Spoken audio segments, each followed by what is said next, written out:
우리 다 함께 이렇게 한번 인사해 보도록 하겠습니다. 오늘 성탄절이니까요. 즐거운 성탄절 되기를 원하는 마음으로 메리 크리스마스 하고 인사하겠습니다.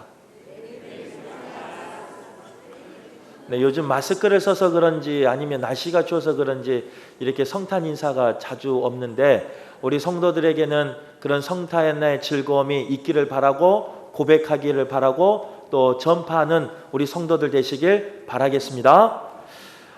오늘 말씀은요, 누가복음 1장 46절에서 56절의 말씀인데요.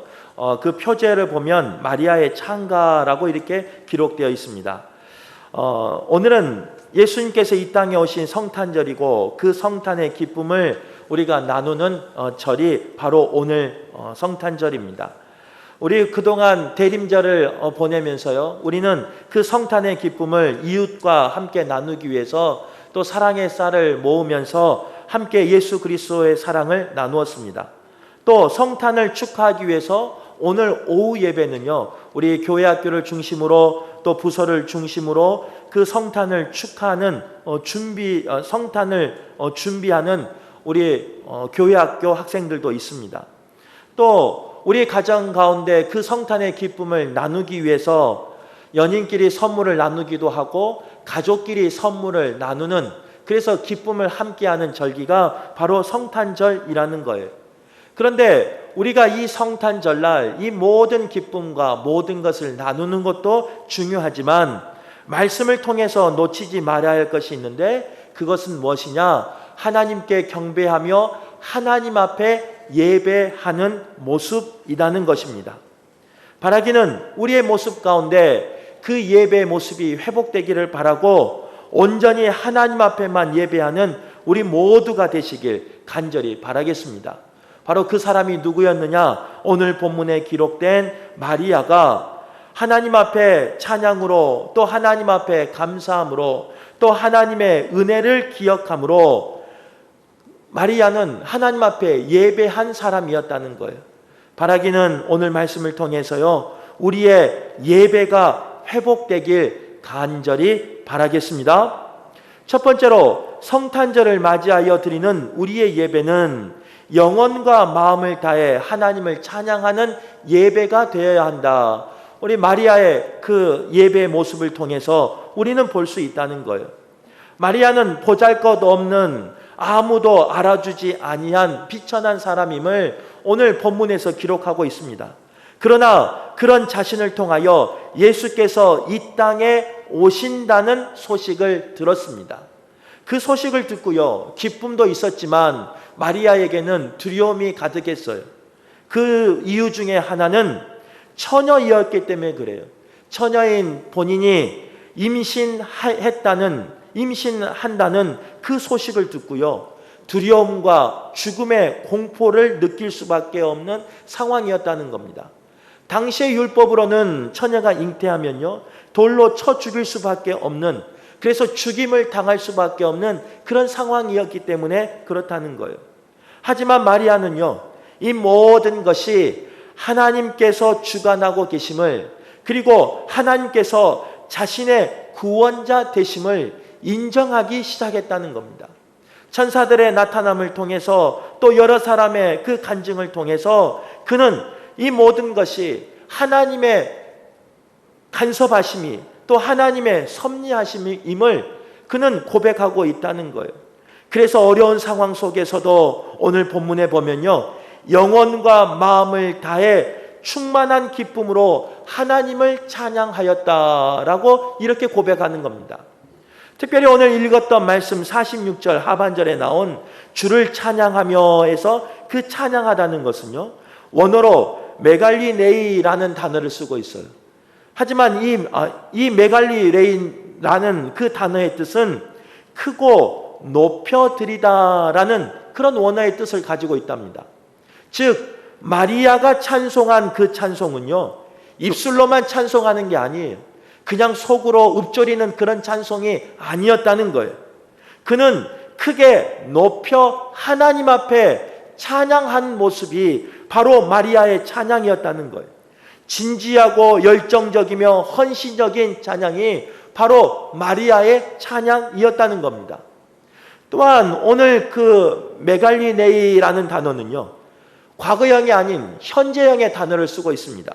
이 말은 무슨 말이냐? 마리아의 찬양이 과거의 한 사건으로 끝나는 것이 아니라 현재, 지금도, 이 시간에도 찬양하고자 하는 그 마리아의 그 순수한 마음, 그 마리아의 간절한 마음이 나타나는 단어가 바로 메갈리네이라는 찬양하며라는 그런 단어라는 거예요.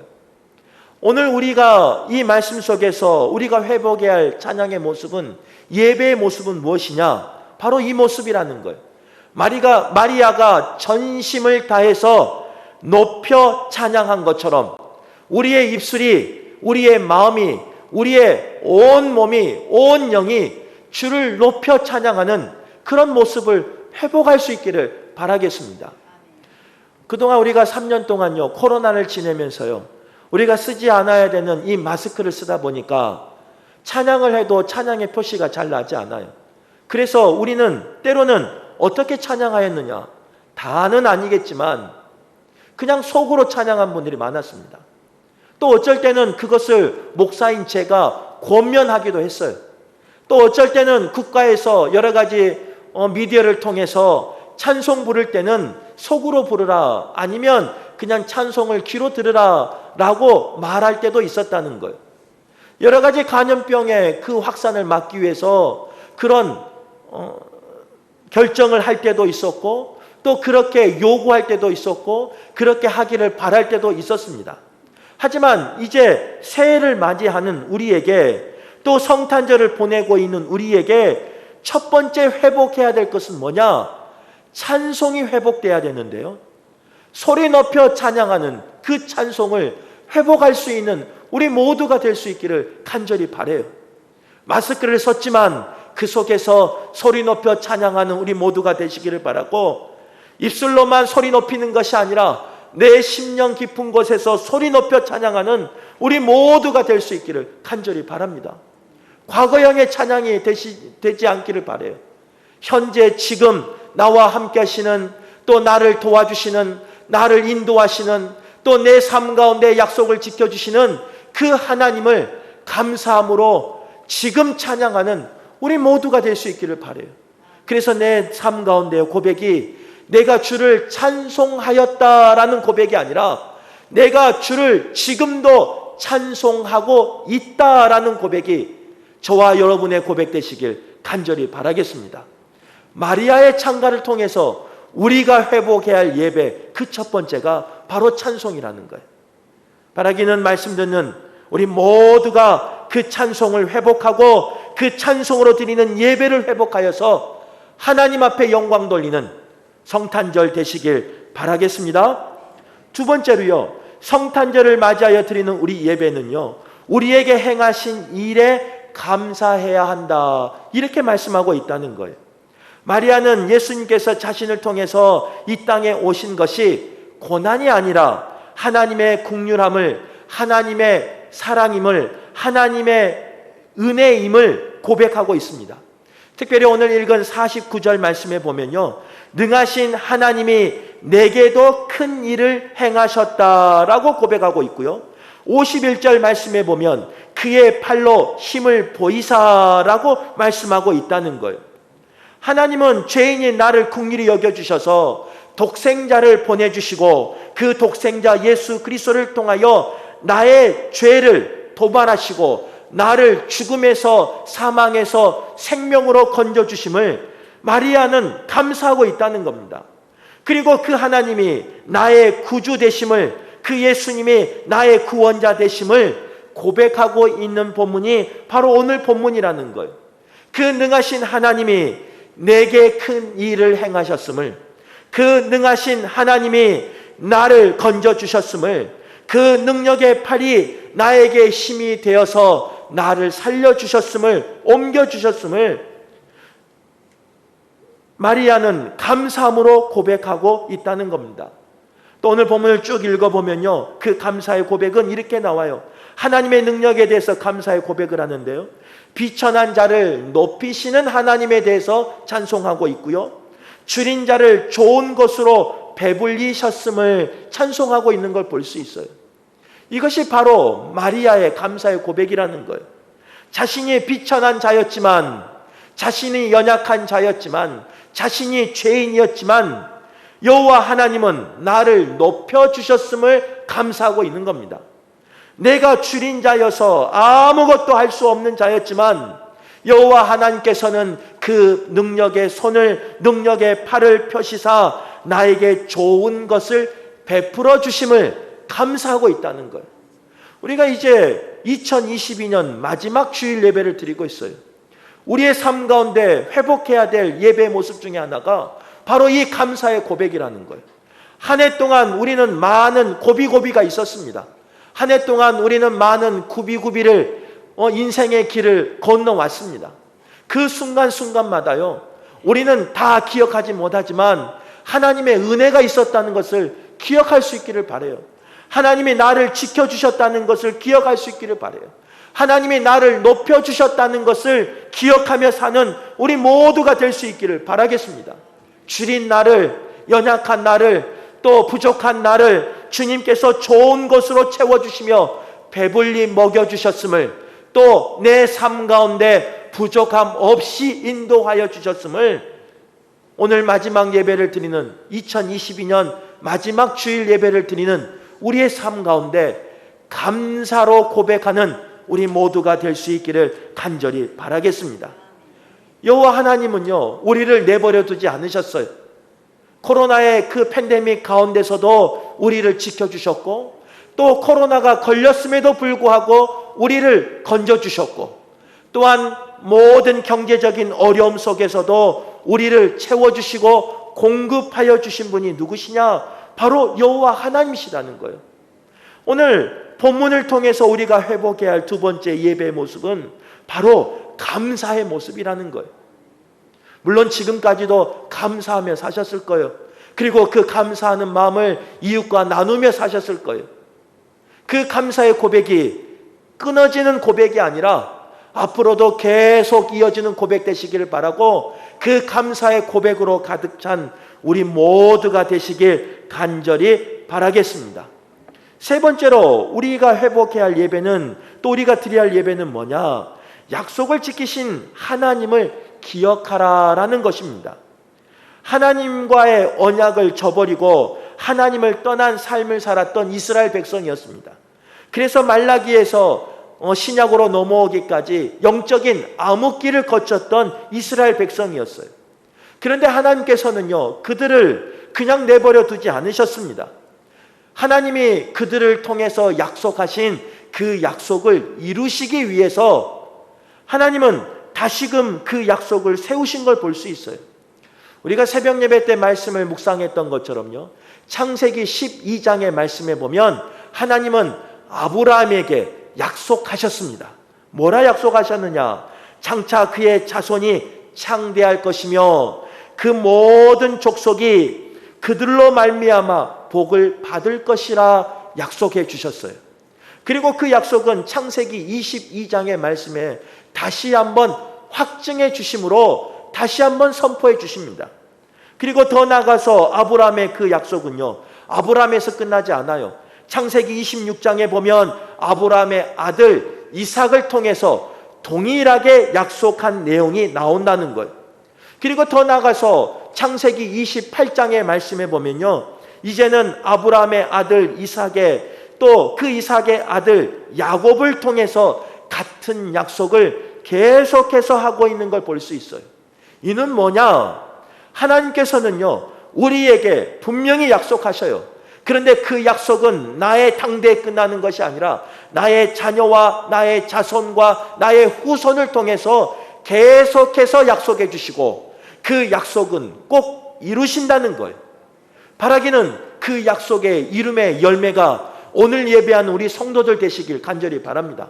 하나님이 약속하신, 나의 믿음의 조상을 통해 약속하신 그 믿음의 열매가, 그 복의 열매가 오늘 예배한 우리 성도들에게 가득 차고 넘치시길 바라요. 그런데 그 복이 우리 성도들에게만 임하는 것이 아니라, 우리 성도들에 대해서 끝나는 것이 아니라 우리 자녀를 향하여, 우리 후손을 향하여, 자자손손을 향하여 그 그 약속을 꼭 이루시는 여호와 하나님 되시길 간절히 바라겠습니다. 그 하나님이 오늘 예배하는 모든 가문 가운데 그 약속을 말씀으로 약속한 그 복을 채워주시길 간절히 바라겠습니다. 메시아가 이 땅에 오셨는데요, 그 소망이 없었던, 낙심하고 있었던 그때 메시아가 오셨다는 거예요. 예수 그리스도께서 오셨다는 거예요. 바로 그것이 그들에게 약속이 있는 계명이고, 바로 그것이 그들에게 소망이 되는 복이라는 거예요. 예수님이 이 세상에 오셔서요, 보내주신다 하셨고 거기서 끝나는 것이 아니라 이 세상에 정말로 성육신 하심으로 오셨어요. 더 나아가 그 예수님은요, 우리의 죄를 담당하기 위해서 친히 십자가에 못 박혀 돌아가셨어요. 돌아가셔서 그의 삶이 끝나는 것이 아니라 3일 만에 부활하심으로 우리에게 부활의 첫 증거가 되며 우리에게 부활의 소망을 주신 분이 바로 예수님이시다는 거예요. 예수님은 부활 승천하시면서 다시 오시마 약속하셨고 그 약속은 분명히 이루어 주실 것입니다. 그리고 부활하시기 전에 예수님 다시 오시기 전에 예수님은 우리의 거처를 예비하신다 약속하여 주셨고, 그 약속은 우리의 천국의 소망을 통하여, 우리가 천국을 소유함을 통하여 그 약속은 꼭 이루어질 거예요. 바라기는 그 약속을 믿으시고 그 약속으로 자유하는 우리 모두가 될 수 있기를 간절히 바랍니다. 우리가 이 성탄절날 회복해야 할 이 세 번째 그 예배의 모습이 바로 그 모습이라는 거예요. 나의 구원자 되신 예수님이 다시 오실 것이라는 그 약속을 믿는 것을 회복하라는 거예요. 그냥 성경에만 기록되어 있는 어느 민족에게만 약속한 그 약속이 아니라 성경에 기록된 그 예수 그리스도의 약속이 나에게도 임한다는 것을 믿으시고, 나의 삶 가운데도 임한다는 걸 믿으시고, 나의 자녀와 나의 후손에게도 임한다는 것을 믿고 나아가는 우리 모두가 되셔서 천국을 소유하는 그런 복된 분들 되시길 간절히 바라겠습니다. 오늘 이 마리아 창가를 보면요, 오늘 본문에는 그런 배경이 나오지 않아요. 하지만 이 말씀을 쭉 묵상해 보면요, 마리아가 찬양하고 있지만, 마리아가 그 찬양을 통해서 하나님 앞에 예배하고 있지만 그의 심정은, 그의 상황은 도저히 예배할 수 없는 상황이에요. 처음에도 말씀드렸지만요, 마리아는 처녀였어요. 처녀가 잉태했어요. 자칫 잘못하면 남편에게 소박을 맞을 수도 있고요, 거기서 끝나는 게 아니에요. 돌로 쳐 죽임을 당할 수밖에 없는 그런 상황이었어요. 아마 이렇게 찬송하고 찬양하고 있는 상황이지만 그의 심령 가운데는 어딘가는 두려움이 있었을 것이고, 어딘가는 무서움이 있었을 것이고, 어딘가는 죽음에 대한 공포가 그 마음 가운데 아니면 그 삶 가운데 자리 잡고 있었을 거예요. 아마 그 삶 가운데는 그런 그림자가, 죽음의 그림자가 아마 그를 덮고 있을 수 있었을 거예요. 그런데 그럴 수밖에 없는 상황 속에서 마리아가 어떻게 주를 찬양하며 어떻게 주께 감사하며 그런 상황 속에서 어떻게 주님의 약속을 기억해내냐고요. 다른 거 아니에요. 그 상황 속에서 기쁨을 누릴 수 있는 능력은 어디서 나왔느냐? 바로 예수 그리스도가, 구원자이신 예수 그리스도가 자신의 뱃속에 잉태되었다는 것을 믿었기 때문에 그 믿음으로 모든 두려움을 이길 수 있었던 거예요. 또한 예수 그리스도를 내가 그리스도로 고백할 수 있었기 때문에 마리아는 그 죽음의 공포를 기쁨으로, 즐거움으로, 감사로 고백할 수 있는 거예요. 저는 오늘 예배한 우리 성도들에게 이런 회복이 있기를 간절히 바랍니다. 우리의 삶 가운데 살면서 얼마나 많은 어려움이 있습니까? 우리의 삶 가운데 얼마나 많은 두려움이 있습니까? 우리의 삶 가운데 얼마나 보이지 아니하는 그 칠흑과 같은 어둠이 있습니까? 다 말하지 않아도 내 삶을 짓누르고 있는 그 아픔이 우리에게 얼마나 많이 있습니까? 또 우리에게 여러 가지 소망들이 얼마나 많습니까? 그 가운데요, 때로는 우리는 좌절할 수밖에 없고, 때로는 우리는 그 가운데 눈물 흘릴 수밖에 없고, 때로는 우리는 그 가운데 실족할 수밖에 없고, 때로는 그 가운데 우리는 넘어질 수밖에 없는 연약한 존재라는 거예요. 그래서 두려워할 수밖에 없고, 공포에 떨 수밖에 없고, 어딘가 숨어버리고 싶은 그런 삶을 살 수밖에 없다는 거예요. 그런데 예수 그리스도께서 나의 구원자 되신다는 그 믿음의 고백이 있는 자에게는요, 오늘 마리아가 기쁨으로 소리 높여 찬양할 수 있었던 것처럼, 오늘 마리아가 그 예수 그리스도를 받아들이고 나니까, 모시고 나니까 모든 삶 속에서 감사하며 나갈 수 있었던 것처럼, 모든 삶 속에서 하나님의 약속을 믿고 그 약속을 붙잡고 승리하며 나갈 수 있었던 것처럼, 오늘 예배한 우리 성도님들에게요, 예수가 그리스도시다는 것을, 예수가 나의 구원자이시다는 것을 믿으며 선포하며 나가는 우리 성도들 되시길 바랍니다. 그 믿음의 선포가, 그 믿음의 간증이 우리 성도들 가운데 충만하셔서 상황에 얽매이는 것이 아니라, 상황에 끌려다니는 것이 아니라, 어떤 상황에서든 기쁨을 누리며, 어떤 상황에서든 즐거워하며, 어떤 상황에서든 찬양하며 감사할 수 있는 우리 모두가 되시길 간절히 바라겠습니다. 특별히 함께 예배한 우리 자녀들에게 그런 복이 있기를 바라요.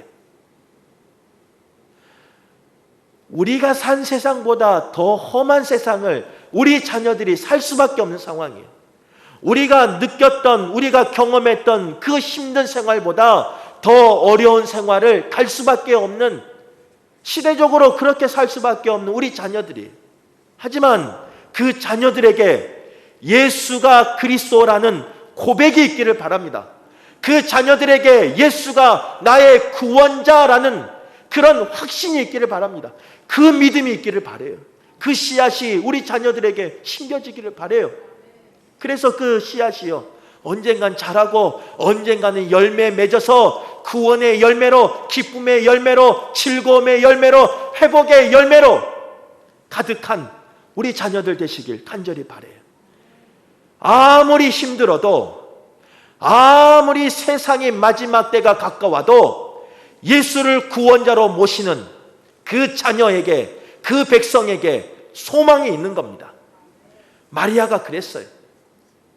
현실은 힘들고 암흑이었어요. 두려웠어요. 공포였어요. 하지만 예수가 나의 구원자 되신다는 그 소망이 있었기에, 그 믿음이 있었기에 그 가운데서 기쁨으로 찬송할 수 있었고, 기쁨으로, 즐거움으로 감사할 수 있었던 거예요. 얼마나 감사한 거예요. 오늘 예배하는 우리 성도뿐만 아니라 우리 자녀와 자손들에게 이런 복이 임하길 간절히 바라겠습니다. 예수를 구원자로, 예수를 나의 주인으로 모셔서 온 세상에서 승리하며 나아가는, 세상에 끌려다니는 자녀가 아니라 그 구원자 되신, 능력의 하나님 되신, 내게 큰 일을 행하신 그 팔로 그 힘을 보이신 그 주님을 통하여 이 세상을 다스리고 이끌어가는 우리 자녀 후손들 되시길 간절히 바라겠습니다.